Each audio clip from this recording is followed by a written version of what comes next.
yow nag papa sa wàll mooy yow defe naa yow tiktoker nga waroon a nekk avant may ñëw ci yow damay njëkk a ñëw ci artistes yi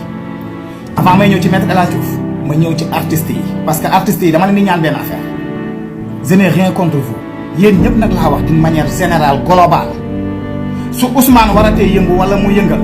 manifestation wala procès wala nangam seeni événement annulé leen ko su ngeen bëggee ñun fans yi maanaam ñi xam ci li ngeen nekk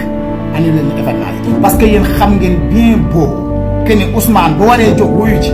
wala ay ñoñom war a jóg benn conférence de presse am kese askan bi danoo sonn ba talatuñu leen ñun Ousmane la ñuy jublu ba loolu passé moo tax événement yu bëri jot naa jàll rëcc ko loolu rek naa leen doon xamal pour ngeen di ci bàyyi xel ci date yi ni ngeen koy orienté pour di jël seeni date di ko méngale di ko juwale ak datu Ousmane beneen bi ci topp mooy yow man jàppewuma la nekk man tiktoker laa la jàppe parce que yow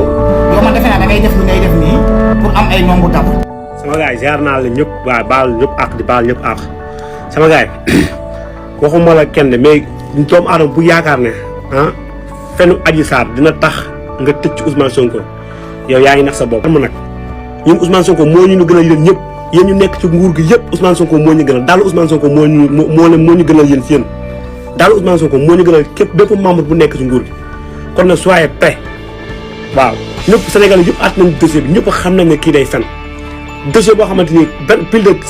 de 7 heures de temps nit ki taxaw na ko à la barre mënul indi benn preuve lu ci ay nettali di fen di dul mënul indi benn preuve ki nga xamante moom mooy mën nañ accès indi na toutes les preuves ngeen taxaw naan da ngeen yéen